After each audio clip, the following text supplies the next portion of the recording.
मजहबी जिहादी आतंकवादी अतीक अहमद के मरने पर इस प्रकार बवाल काटा जा रहा है जैसे कोई बहुत बड़ा संत महात्मा मारा गया हो। इसके लिए भारत रत्न की बातें की जा रही हैं, इसके लिए कैंडल मार्च निकाले जा रहे हैं। और कौन कर रहा है ये सब? कैंडल मार्च कौन निकाल रहा है पश्चिम बंगाल में? आखिर ये लोग क्या चाहते हैं?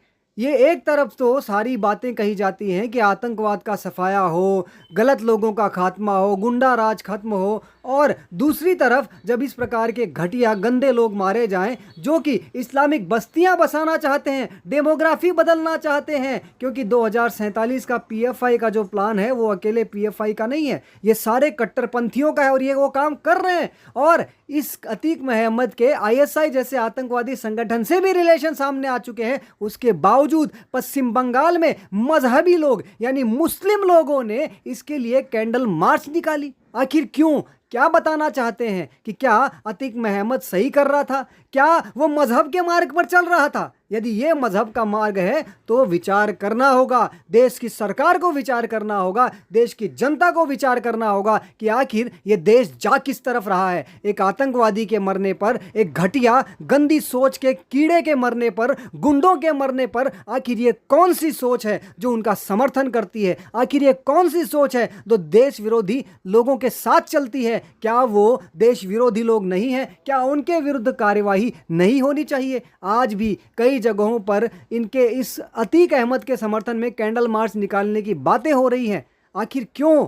क्या सरकार और प्रशासन को ये नहीं पता है कि अतीक अहमद एक गुंडा था, एक आतंकवादी था? अगर पता है तो फिर जो लोग ये काम कर रहे हैं, जो उसका समर्थन कर रहे हैं, आखिर उनके विरुद्ध कार्यवाही क्यों नहीं होनी चाहिए? आखिर क्यों उन पर देशद्रोह का आरोप नहीं लगना चाहिए? और एक तरफ ये लोग इस प्रकार की हरकतें करते हैं, दूसरी तरफ ये कहते हैं कि हमारी देशभक्ति पर सवाल मत उठाओ। आप सबको याद होना चाहिए कि बाबा साहेब आम्बेडकर ने कहा था कि वतन के बदले कुरान के प्रति वफादार होते हैं मुस्लिम, और वो कभी हिंदुओं को अपना स्वजन नहीं मानेंगे। ये बात बाबा साहेब आम्बेडकर ने कही थी। और ये सबको पता होनी चाहिए कि ये लोग, आम्बेडकर मानते थे कि मुस्लिमों की आस्था, चाहे वो आम नागरिक हो या कोई फौजी, केवल कुरान पर निर्भर होती है। इस बात को बिल्कुल बारीकी से समझने की आवश्यकता है कि ये लोग किसके प्रति ये वफादार होते हैं। और बाबा साहेब कहते हैं कि कोई भी मुस्लिम उसी क्षेत्र को अपना देश मानता है जहां इस्लामी राज चलता हो। भारत में इस्लामी राज नहीं है, भारत में लोकतंत्र है, इसलिए ये भारत को इस्लाम अपना देश नहीं मानते, ऐसा बाबा साहेब के